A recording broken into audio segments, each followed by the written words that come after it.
حضرت حسین ابن علی رضی اللہ تعالی عنہما کی شان یہ ہے، آمنہ کے لال، محبوب رب ذوالجلال، عبداللہ کے لفظ جگر، ساری کائنات کے نور نظر، امام الانبیاء، سرتاج الانبیاء، محمد مصطفیٰ احمد مجتبیٰ صلی اللہ علیہ وسلم نے دعائیہ انداز میں فرمایا، اللہم انی احبہما فاحبہما، اے اللہ میں محمد حسن و حسین سے محبت کرتا ہوں، پیار کرتا ہوں، الفت اور عقیدت رکھتا ہوں، یا اللہ تو بھی ان کے ساتھ پیار رکھ۔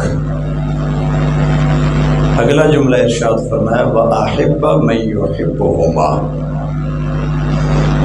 صرف حسن اور حسین سے یا اللہ پیار نہ کر، بلکہ جو حسن و حسین سے پیار کرنے والے ہیں یا اللہ تو ان سے بھی پیار کر۔ حضرت حسن کی شان یہ ہے، جو حضرت حسن سے محبت کرتا ہے اللہ اس سے محبت کرنے لگ جاتے ہیں۔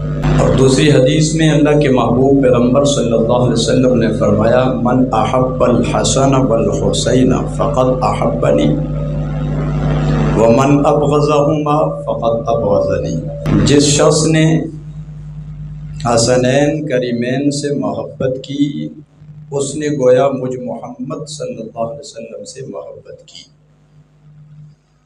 اور جس بدبخت اور لعین انسان نے حسنین کریمین سے بغض رکھا، نفرت رکھی، عداوت رکھی، تو اللہ کے محبوب پیغمبر صلی اللہ علیہ وسلم فرما رہے ہیں اس نے میرے ساتھ بغض، نفرت اور عداوت رکھی۔ حضرت حسن کی شان یہ ہے کہ حضرت حسن کی محبت حضور کی محبت ہے، اور حضرت حسن و حسین کی نفرت حضور کی نفرت کے مترادف ہے۔ گویا یوں سمجھ لیجئے کہ حضور علیہ السلام کی محبت اور نفرت کو پرکھنے کا ایک پیمانہ وہ حضرات حسنین کریمین ہیں، جن کے دل میں ان دونوں کا پیار ہے، ان دونوں کی محبت ہے۔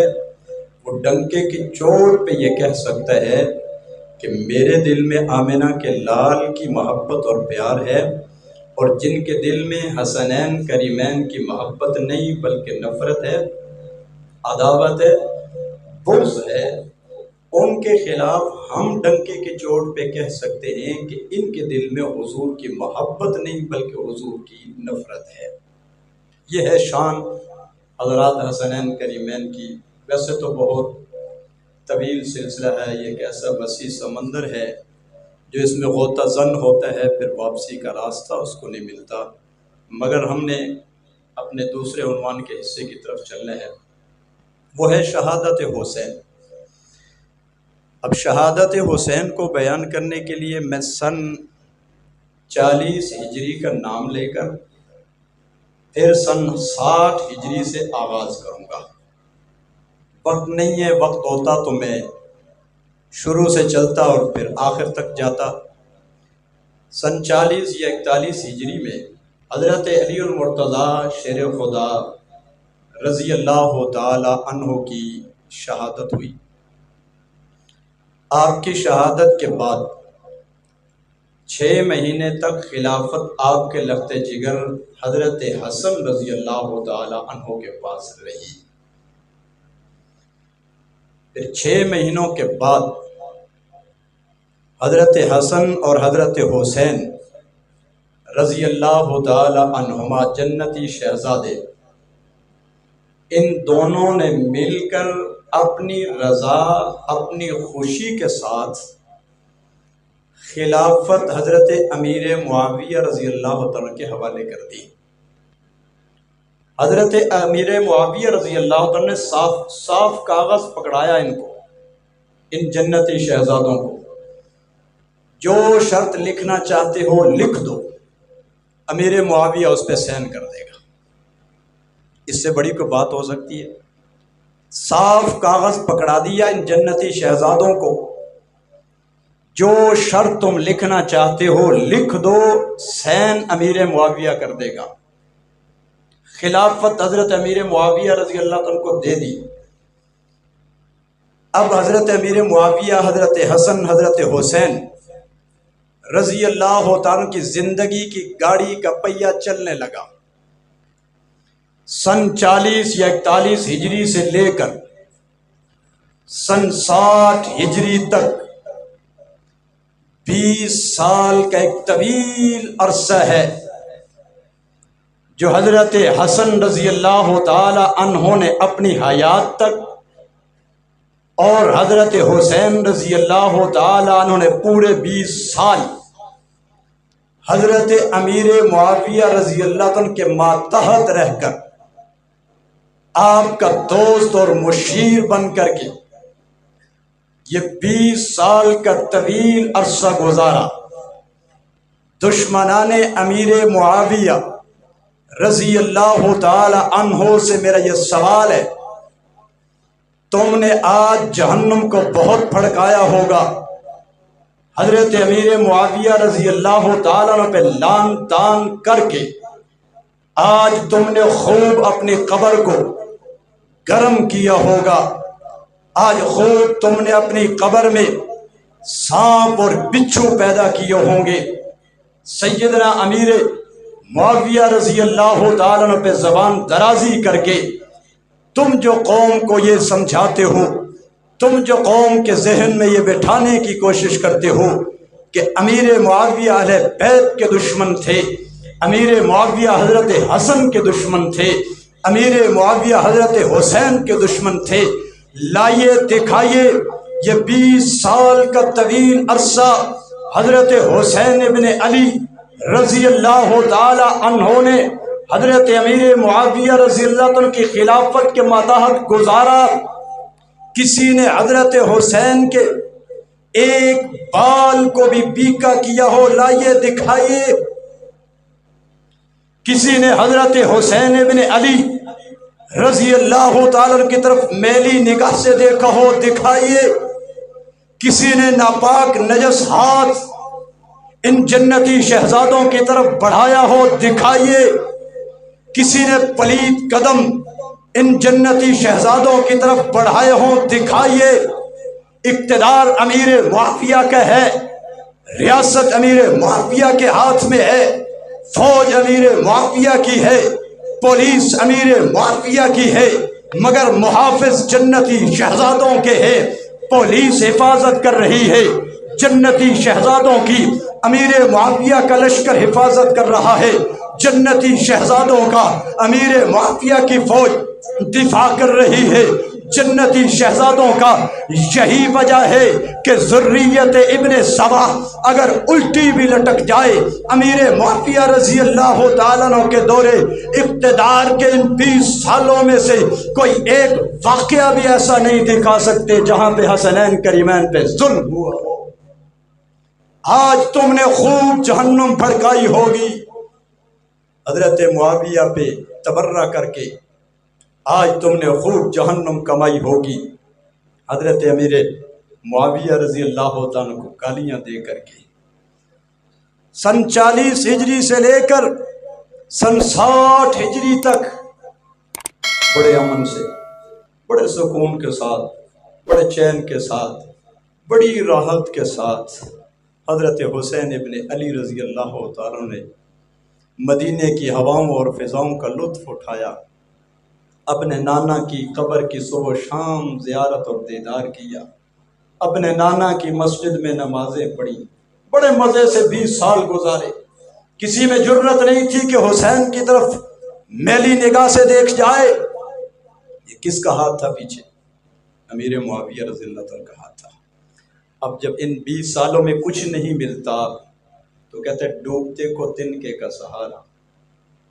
جب 20 سالوں میں کچھ نہیں ملتا پھر تبرہ بازی کے لیے یہ ایک شوشہ گھڑتے ہیں کہ امیر معاویہ نے یزید کو اپنا نائب کیوں بنایا۔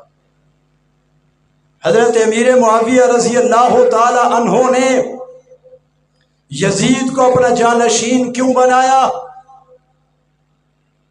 جانشین بنایا اسی لیے تو یزید نے حضرت حسین کو شہید کر دیا۔ جب یزید نے حسین کو شہید کیا، یزید کو نائب خلیفہ بنانے والے حضرت معاویہ تھے، تو جہاں پہ یزید حضرت حسین کی شہادت میں شریک ہے، وہیں پہ ان کو خلیفہ بنانے والا، ان کو نائب بنانے والے امیر معاویہ بھی شریک ہیں، اس لیے ہم تبرہ کریں گے۔ میرے بھائی، یہ بات یہاں نہیں رکے گی۔ اگر تمہیں یہ حق ہے کہ تم یہ کہو کہ یزید کو حکومت اور اقتدار حضرت امیر معاویہ رضی اللہ تعالی عنہ نے دیا ہے، اس لیے حضرت حسین کی شہادت میں حضرت امیر معاویہ کا بھی ہاتھ اور حصہ ہے، تو پھر کیا مجھے یہ حق دو گے کہ امیر معاویہ کو خلافت کس نے دی تھی؟ کیا مجھے یہ کہنے کا حق دو گے کہ حضرت حسین کی شہادت میں اگر یزید کا ہاتھ ہے، اگر حضرت امیر معاویہ کا ہاتھ ہے، تو پھر حضرت حسن کا بھی ہاتھ ہے؟ کیوں؟ اس لیے کہ امیر معاویہ کو خلافت کس نے دی تھی۔ یوں اگر تسلسل چلاؤ گے بہت دور تک جائے گا۔ اگر یزید کو نائب اور خلیفہ حضرت امیر معاویہ نے بنایا تھا، تو حضرت امیر معاویہ کو خلیفہ کس نے بنایا تھا؟ حضرت حسین کے بھائی حضرت حسن نے نہیں بنایا؟ تو پھر کیا حضرت حسین کی شہادت میں حضرت حسن کا بھی حصہ ہوگا؟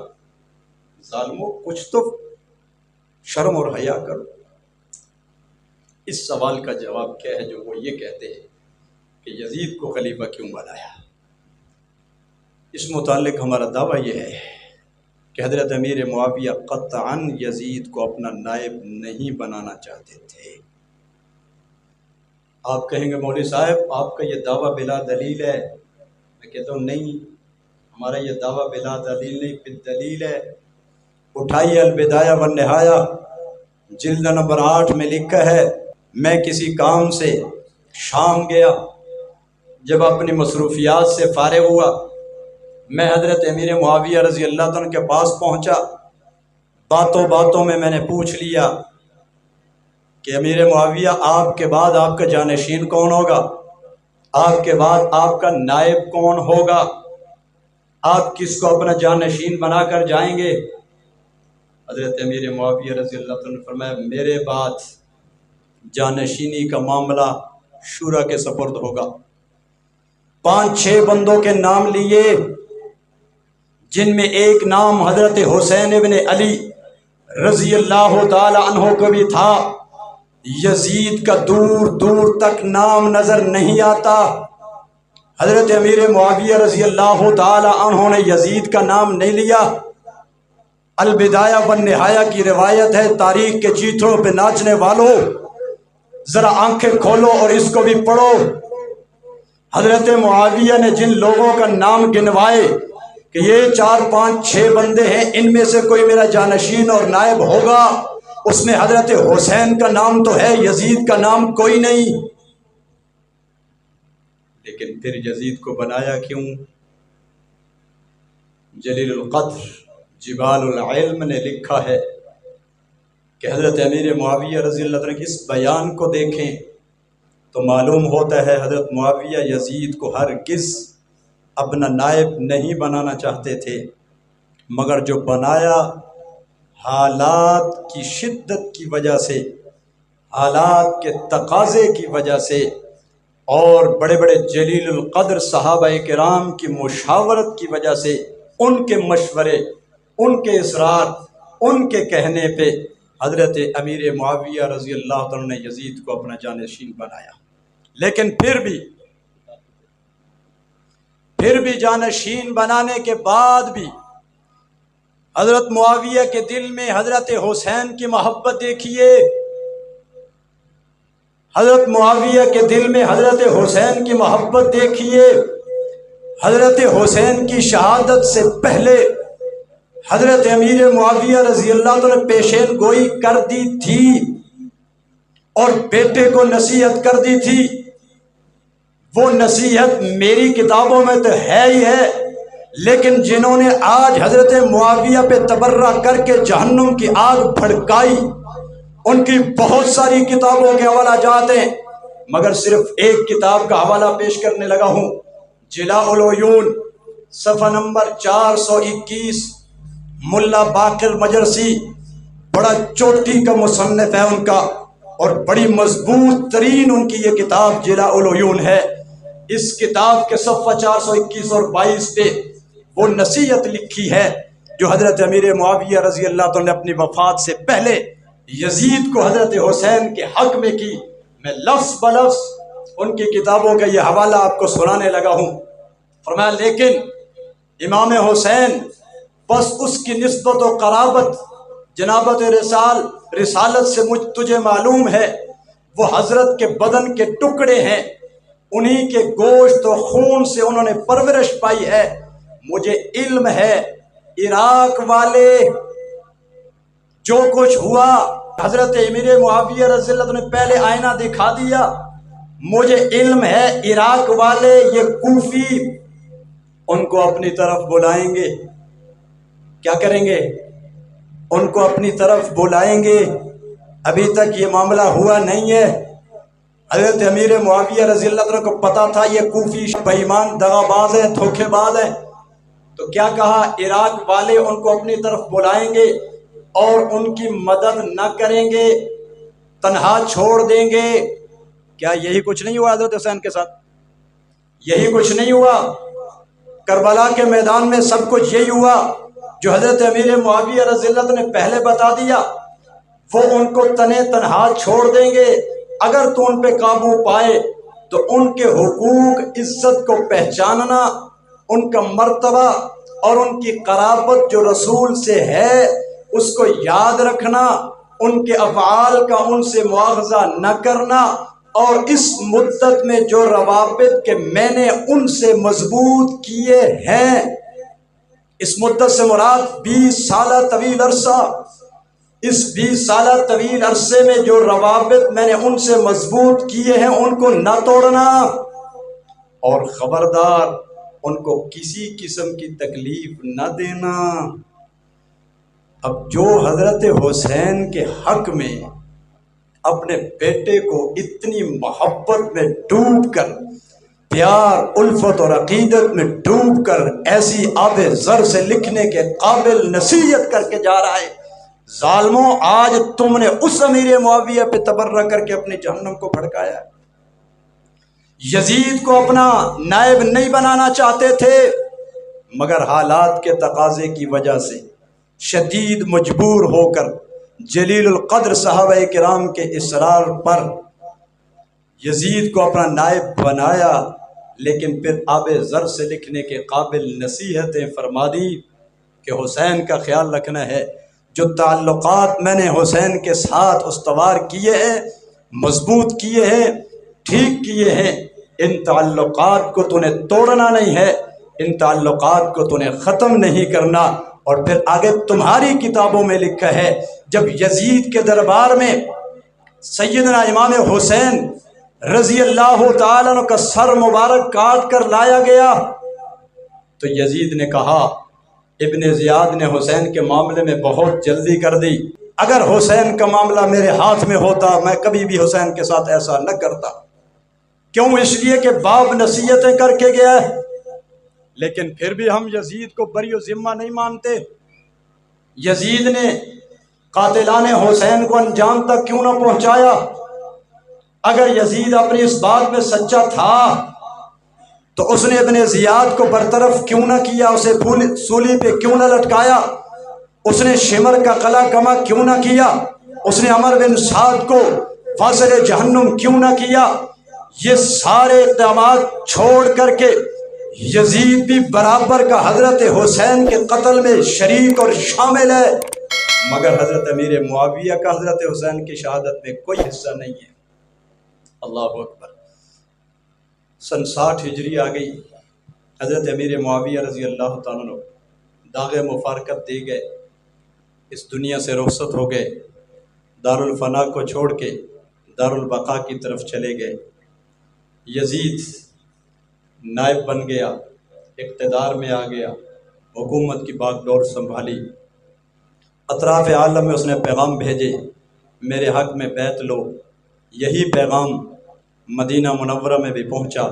ولید بن عتبہ بن ابی سفیان، حضرت ابو سفیان رضی اللہ تعالی عنہ، دوسری یہ شخصیت بھی ہے، اس پہ بھی تم نے ہاتھ صاف کر کے آج اپنی جہنم کو تپایا اور گرمایا ہے. حضرت ابو سفیان رضی اللہ عنہ کا پوتا ہے. اگر کوئی اور ہوتا میں یہ اگلی بات نہ کرتا، وقت بہت تھوڑا ہے.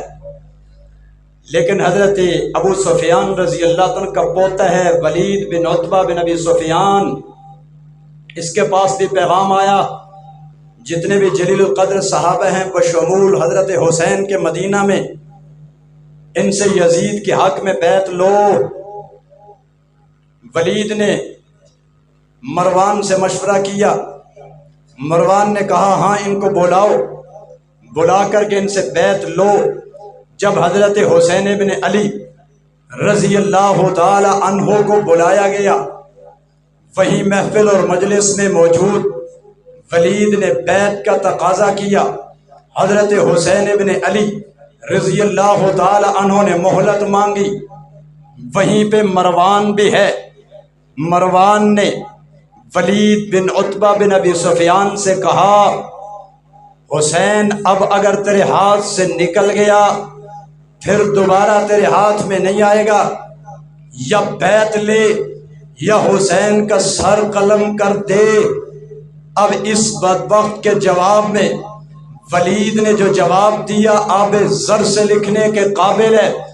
ولید نے کہا کان کھول کر میرا جواب سن لے، تو مجھے کہہ رہا ہے میں حسین ابن علی کا سر قلم کر دوں.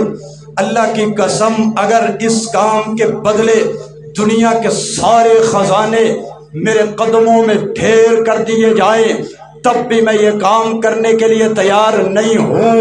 اور میں چڑھتے سورج کی طرح بالیقین یہ جانتا ہوں کہ کل قیامت کے دن جس کے ہاتھوں پہ نواسے رسول جگر گوش بطول حسین ابن علی کا ہاتھ ہوا اس کی مغفرت اور بخشش نہیں ہو سکے گی. یہ ولید کہہ رہا ہے. حضرت حسین ابن علی رضی اللہ تعالی عنہ نے مہلت مانگی اور یہاں سے رخت سفر باندھا، مکہ کی طرف چل پڑے. اب بعض لوگ یہاں اصحاب رسول پہ اعتراض کرتے ہیں اور بڑے جو ہے وہ تلخ لہجے میں، بڑے گندے لہجے میں یہ کہتے ہیں حسین کربلا میں کس رہا تھا، نبی کے صحابہ کہاں تھے؟ حسین کربلا میں ذبح ہو رہا تھا، صحابہ کہاں تھے؟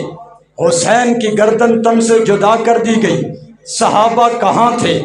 نواز رسول جگر گوش بطول کے ساتھ کیوں نہ چلے؟ نواز رسول جگر گوش بطول کا ساتھ کیوں نہ دیا؟ اسے بہانہ بنا کے اصحاب پیمبر پہ تبرہ کیا جاتا ہے. یہ بدبخت اور لعین اس بات کو بہانہ بنا کے حضور کے حبداروں، حضور کے جانثاروں، حضور کے وفاداروں پہ تبرہ کرتے ہیں. اگر ہم اس بات کی حقیقت کو سمجھ جائے تو کبھی بھی ان کی بدماشی، ان کے دجل اور فریب کا شکار ہم نہ ہوں. جب وہ یہ بات کرتے ہیں میرے سنی نوجوان بھائی کا ایمان بھی تھر تھرانے لگتا ہے، کانپنے لگ جاتا ہے. ہاں یار بات تو ان کی ٹھیک ہے. میدان کربلا میں نواز رسول جگر گوش بطول اکیلا خون میں تڑپ رہا ہے. میدان کربلا میں نواز رسول جگر گوش بطول اکیلا اپنی گردن کٹوا رہا ہے. صحابہ ساتھ کیوں نہ تھے؟ اگر صحابہ حضور کے اتنے ہی وفادار تھے، اتنے ہی حوبدار تھے، اتنے ہی وہ جانثار تھے تو وہ لڑنے کے لیے، وہ جنگ کرنے کے لیے نواز رسول کے ساتھ میدان کربلا میں کیوں نہ آئے؟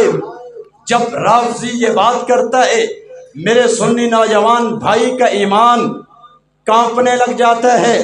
یار بات تو ٹھیک ہے، جو نبی کے نواسے کا ساتھ نہیں دیتا وہ نبی کا ساتھ کیسے دیتا ہوگا؟ جس نے نبی کے نواسے کو نہ بچایا، جو جنگ کے لیے لڑنے کے لیے نبی کے نواسے کے ساتھ نہ گیا، وہ نبی کے ساتھ کیسے جاتا ہوگا؟ میرے بھائی پہلے آپ یہ تو ثابت کریں کہ حضرت حسین ابن علی جا لڑنے کے لیے رہے تھے.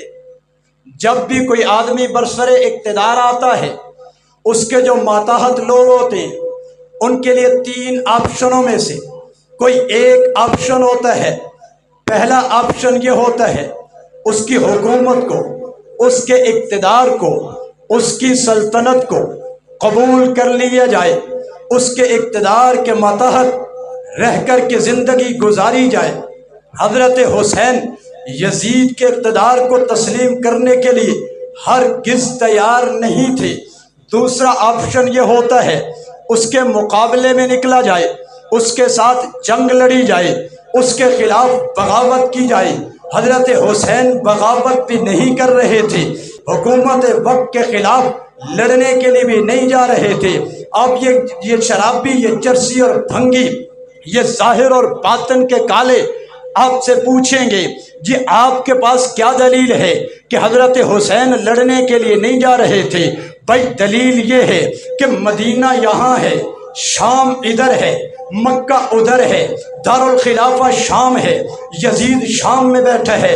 اگر حضرت حسین رضی اللہ تعالی عنہ نے یزید کے خلاف قتال کرنا تھا، یزید کے خلاف جنگ کرنی تھی، یزید کے خلاف لڑنا تھا، تو پھر حضرت حسین اس طرف کا رخ کیوں کر رہے ہیں؟ پھر حضرت حسین نے شام کا رخ کیوں نہ کیا؟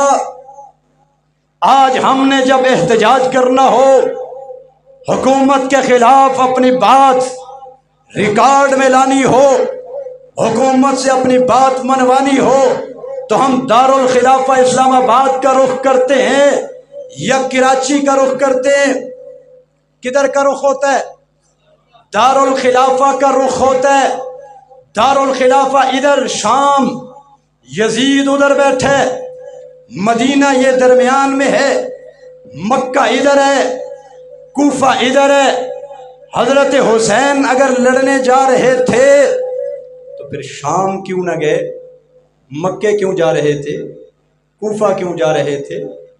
دوسری بات، جو لڑنے جاتا ہے بچوں کو ساتھ نہیں لے کے جاتا، عورتوں اور خواتین کو ساتھ نہیں لے کر جاتا۔ حضرت حسین بچوں کو کیوں ساتھ لے کر گئے؟ حضرت حسین خواتین کو ساتھ کیوں لے کر گئے؟ یہ بچوں کو ساتھ لے کر جانا، یہ خواتین کو ساتھ لے کر جانا، یہ بتاتا ہے حضرت حسین لڑنے نہیں جا رہے تھے، جنگ کرنے نہیں جا رہے تھے۔ تیسری بات، اگر حضرت حسین جنگ کرنے جا رہے تھے تو لائیے اپنی کتابوں سے کوئی ایک حوالہ دکھائیے کہ حضرت امام حسین رضی اللہ تعالیٰ عنہ نے کسی ایک صحابی کو دعوت دی ہو کہ یار میں یزید کے خلاف جنگ لڑنے جا رہا ہوں، میں یزید کے خلاف قتال کرنے جا رہا ہوں، تم میرا ساتھ دو، تم میرے ساتھ چلو۔ اگر یہ ایک روایت بھی تم دکھا دو ہم مان جائیں گے کہ اصحاب پیغمبر نے نواسے رسول کا ساتھ نہیں دیا۔ ایک تو حضرت حسین نے دارالخلافہ کا رخ نہیں کیا، معلوم ہوتا ہے اب جنگ کرنے نہیں جا رہے تھے، ساتھ بچوں کو لیا، ساتھ بیوی کو لیا، ساتھ بیٹیوں کو لیا، ساتھ بہنوں کو لیا، پتہ چلتا ہے اب لڑنے نہیں جا رہے تھے۔ آپ نے کسی صحابی کو دعوت نہیں دی ساتھ جانے کی، بلکہ صحابہ نے آپ کو روکا۔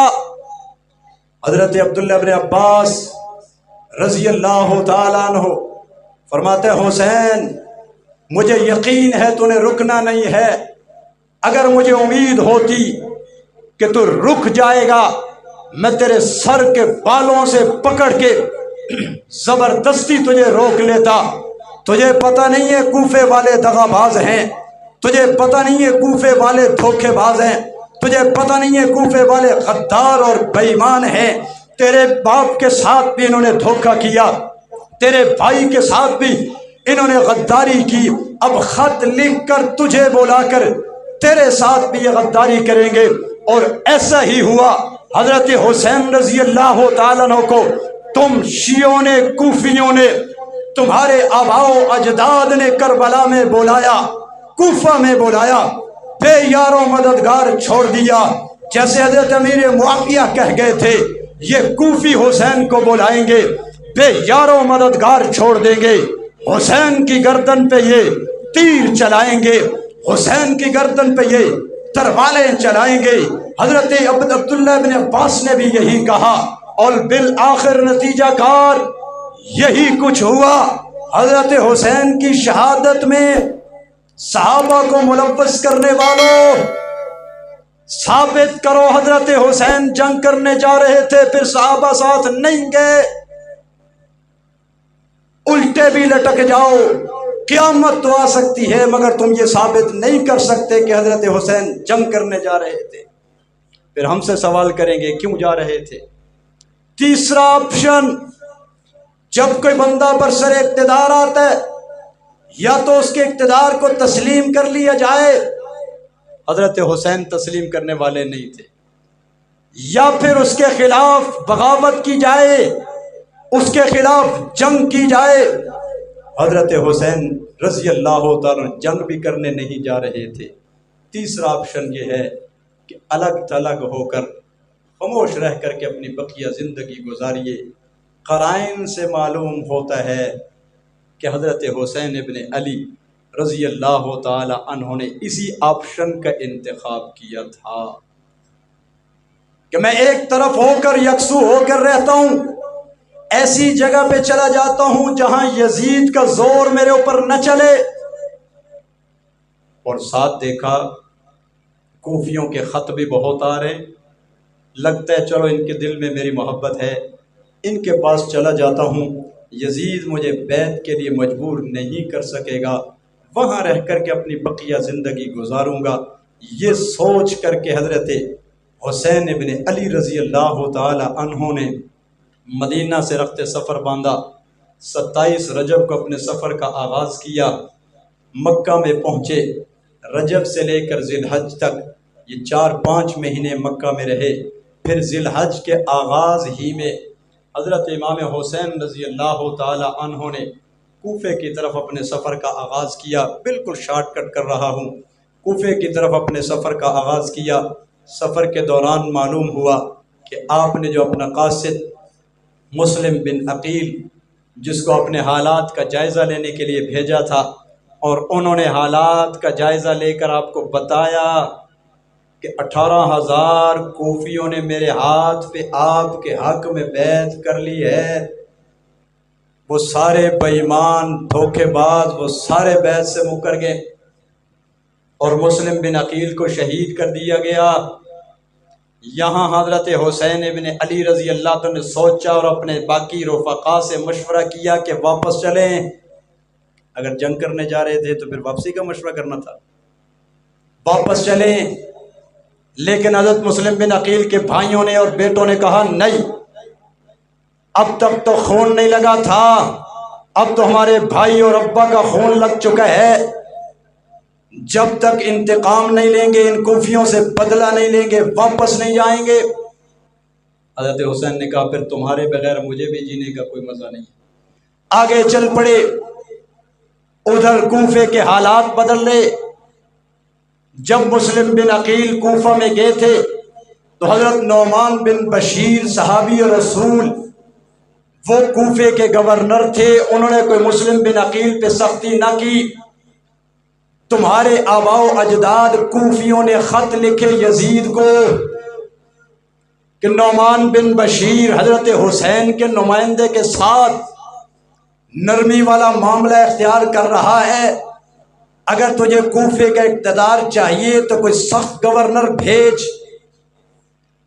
اس نے ابن زیاد کو خط لکھا، جیسے میرا یہ خط پہنچے آپ بصرہ کو چھوڑیں، فوراً کوفہ پہنچیں، وہاں کے حالات کو سنبھالیں۔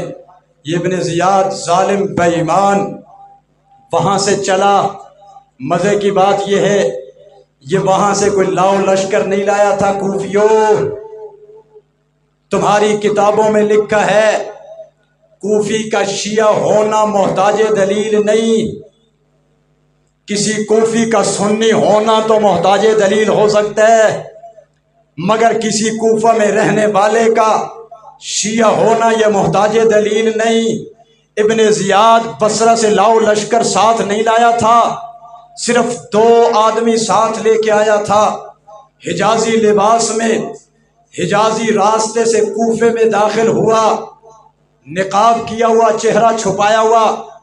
لوگوں نے سمجھا حسین ابن علی آ گئے، یہ کوفے والے سارے آگے پیچھے بھاگنے دوڑنے لگے، نعرے لگانے لگے۔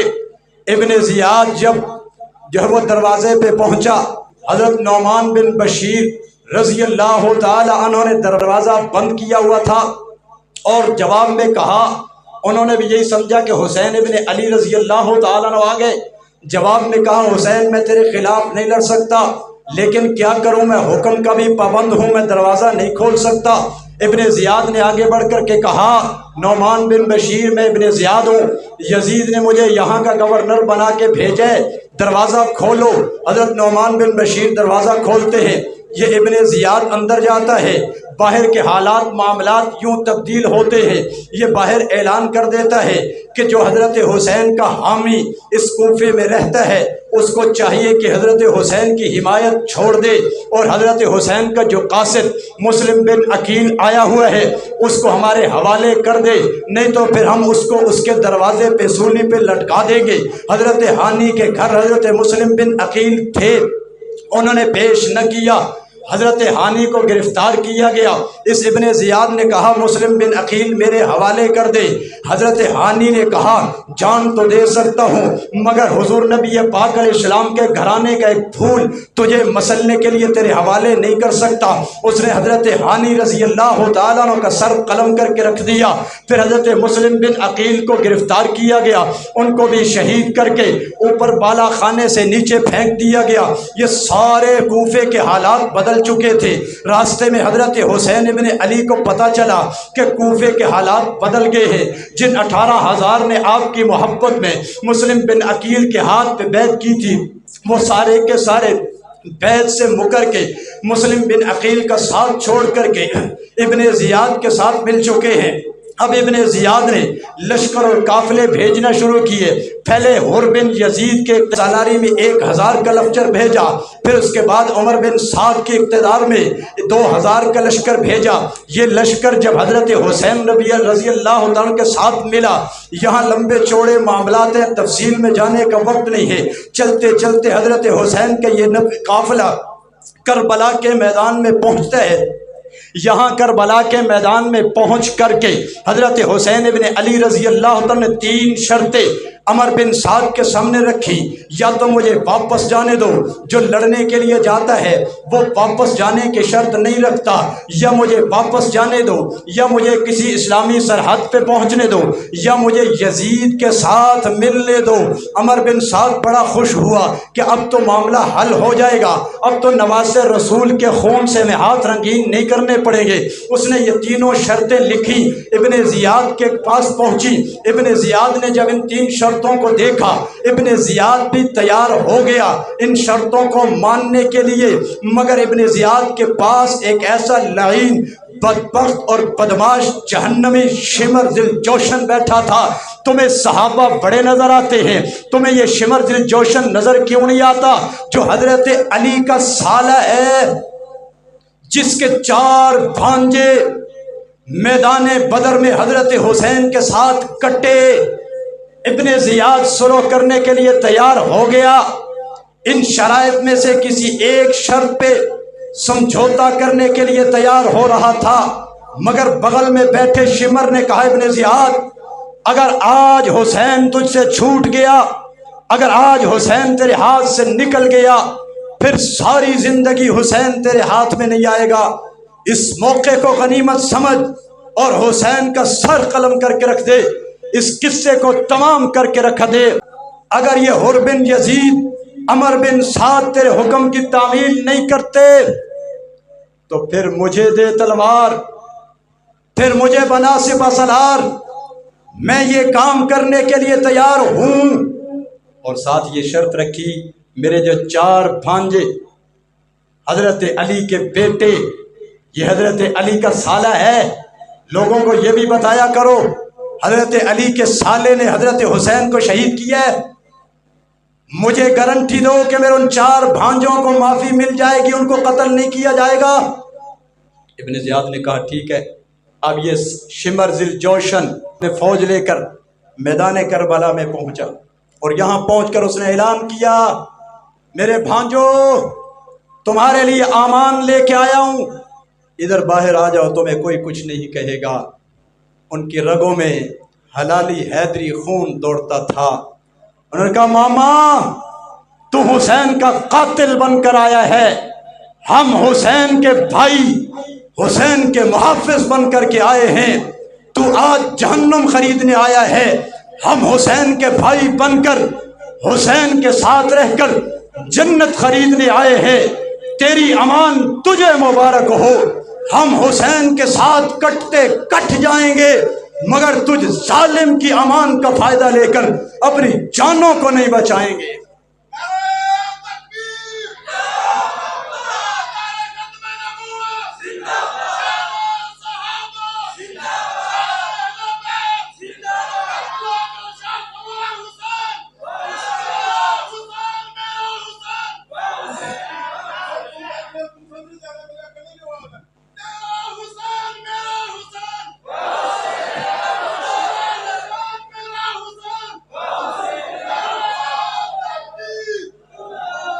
شمر نے حملہ کیا، شمر نے آ کر عمر بن سعد سے کہا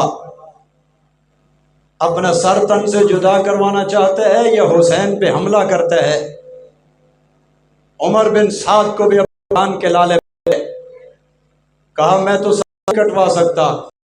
شمر نے کہا پھر حسین کے قافلے پہ کر بتاؤ لوگوں کو حضرت حسین کا قاتل حضرت علی کا ہے، بتاؤ لوگوں کو حضرت حسین کے قاتل کا نام شمر ہے، جس کی بہن ام البنین حضرت علی کے نکاح میں تھی، یہ خالص مخلص خاتون تھی، شمر بے ایمان دیوس اور دجال تھا۔ اس شمر کے کہنے پہ حسینی قافلے پہ حملہ ہوا، شب خون مارا گیا، تفصیل کا وقت نہیں ہے۔ حضرت حسین ابن علی رضی اللہ تعالیٰ عنہ میدان کربلا میں لڑتے لڑتے جام شہادت نوش کر گئے، لڑتے لڑتے شہید ہو گئے، اپنے 72 نفوس قدسیہ کو اپنی آنکھوں کے سامنے ذبح کروا دیا، صبر کا دامن نہیں چھوڑا، ہمیں پیغام دے گئے جتنا بھی بڑے سے بڑا غم آ جائے بے صبری کا مظاہرہ نہیں کرنا، یکے بعد دیگرے لاشیں اٹھا کر کے خیمے میں لا رہے ہیں، ہر لاشا خیمے میں لانے کے بعد اپنی بہن زینب کو صبر کی تلقین کر کے خیمے سے باہر جاتے ہیں، 72 نفوس قدسیہ کو ذبح کروا کے سر نہ جھکا کے ہمیں یہ درس سبق اور پیغام دے دیا، فق کے یزید کے سامنے، فق کے شمر کے سامنے، فق کے ابن زیاد کے سامنے سر کٹوانا پڑے تو کٹا دو مگر سر جھکانا نہیں ہے۔ فق کے یزید کے سامنے سر جھکا دینا یہ مجھ حسین کی سنت نہیں ہے، فق کے یزید، فق کے شمر، فق کے ابن زیاد کے سامنے گردن کو کٹوا دینا یہ مجھ حسین کا پیغام ہے، اور پھر کٹتے ہوئے لاشیں اٹھانے کے باوجود نماز قضا نہ ہونے دینا یہ حسینی پیغام ہے ہماری طرف۔ اللہ اکبر، حضرت حسین شہید ہو گئے، یہ حسینی قافلہ، امام زین العابدین مردوں میں صرف یہ بچے، باقی خواتین بچی، یہاں سے ان ظالموں نے ان کو اٹھایا کربلا سے شہر کوفہ میں لائے، جب کوفہ کی گلیوں میں حضرت اماں زینب اور امام زین العابدین داخل ہوئے تو یہ کوفے کے بدماش اور بے ایمان ان کی عورتیں چھتوں پہ چڑھ کے یہ گلیوں میں چیخ چلا رہے تھے، ماتم کر رہے تھے۔ تمہاری کتابوں میں موجود ہے، امام زین العابدین نے کہا اگر یہ حضرت حسین کی شہادت پہ ماتم کر رہے ہیں تو پھر حسین کا قاتل کون ہے؟ کوفیوں کے علاوہ حسین کا قاتل کون ہے؟ اور اماں زینب نے کہا ظالموں، آج تم نے نواس رسول جگر گوش بطول کا لاشا کربلا میں تڑپایا ہے، خدا تمہیں قیامت تک یوں ہی تڑپاتا رہے گا، خدا یوں ہی تمہیں پٹواتا رہے گا، خدا یوں ہی قیامت تک تمہیں ذلیل رکھے گا، تم نے میرے حافظ حسین کو شہید کیا، رب تمہیں حافظ نہیں دے گا۔ تم نے میرے قاری حسین کو شہید کیا، رب تمہیں قاری نہیں دے گا۔ تم نے میرے نمازی حسین کو شہید کیا، رب تمہیں نمازی نہیں دے گا۔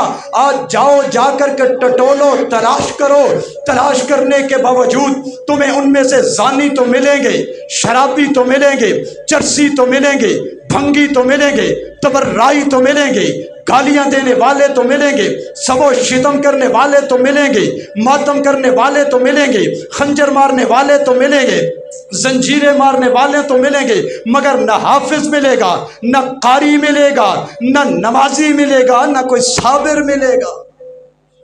اماں زینب نے بد دعا دی تھی، تم نے میرے حسین کو خون میں تڑپایا، خدا تمہیں قیامت تک یوں ہی تڑپتا رکھے گا، خدا تمہیں یوں ہی قیامت تک پیٹتا رکھے گا۔ ہم سے جھگڑتے ہو کہ ہم تمہیں کہتے ہیں ماتم نہ کرو، کب ہم نے کہا ماتم نہ کرو؟ ہم کہتے ہیں ہمارے دروازے پہ نہ کرو، ہم کہتے ہیں چوک بند کر کے نہ کرو، ہم کہتے ہیں راستہ بند کر کے نہ کرو۔ اماں زینب کی بددعا تمہیں لگی ہے، ہم مخالفت کیسے کر سکتے ہیں؟ اللہ اکبر، یہ حضرت حسین کی شہادت کی سزا ہے ان کو۔ دیکھیں نا، مزے کی بات یہ ہے، محبت تو یہ ہوتی ہے کہ محبوب نے جو کیا وہ کیا جائے، نہ کہ محبوب کے ساتھ جو ہوا وہ کیا جائے۔ میرا بھائی، میرا باپ، مجھے اس سے بڑی محبت ہے، اسے لوگوں نے خنجر مار کے شہید کر دیا، اس نے صبر کا اور استقامت کا مظاہرہ کیا، بے صبری کا مظاہرہ نہیں کیا، جھکا نہیں، بکا نہیں، ڈٹا رہا۔ ظالموں نے خنجر مار مار کے شہید کر دیا۔ اب محبت کا تقاضا کیا ہے؟ جس مشن پہ میرا بھائی، میرا باپ ڈٹ کے کٹ گیا، میں بھی اسی پہ ڈٹ کے کٹ جاؤں یا خنجر مارنے لگ جاؤں اپنے آپ کو؟ ایسی محبت بھی دنیا نے کبھی دیکھی ہے؟ آج اگر میں ایسی محبت کا اظہار کروں، دنیا مجھے کہے گی دیوانہ ہے، پاگل ہے۔ اور محبت کا تقاضا یہ ہے تو اپنے باپ کے مشن پہ ڈٹ جا، جیسے وہ کٹ گیا ہے ایسے تو کٹ جا۔ حضرت حسین کا مشن کیا ہے؟ دین کی اشاعت، دین کی حفاظت، دین کو پھیلانا۔ حضرت حسین دین کی خاطر کٹ گئے، ذبح ہو گئے، خون کی ندیاں بہا دی، مگر جھکے اور بکے نہیں۔ محبت کا تقاضا یہ ہے کہ ہم بھی دین کے لیے کٹ جائیں مگر بکے نہ۔ محبت کا تقاضا یہ نہیں ہے کہ کوفیوں نے حضرت حسین کو خنجر مارے ہیں تو آج ہم بھی اپنے آپ کو خنجر مارنے لگ جائیں۔ جو حسین نے کیا ہے وہ کرو، جو حسین کے ساتھ ہوا ہے وہ مت کرو۔ یہ محبت کا تقاضا نہیں ہے۔ محبت کہتی ہے جو حسین نے کیا ہے وہ کرو، محبت یہ نہیں کہتی جو حسین کے ساتھ ہوا ہے رضی اللہ تعالیٰ عنہ وہ کرو۔ اللہ میرا آپ سب کا حامی و ناصر۔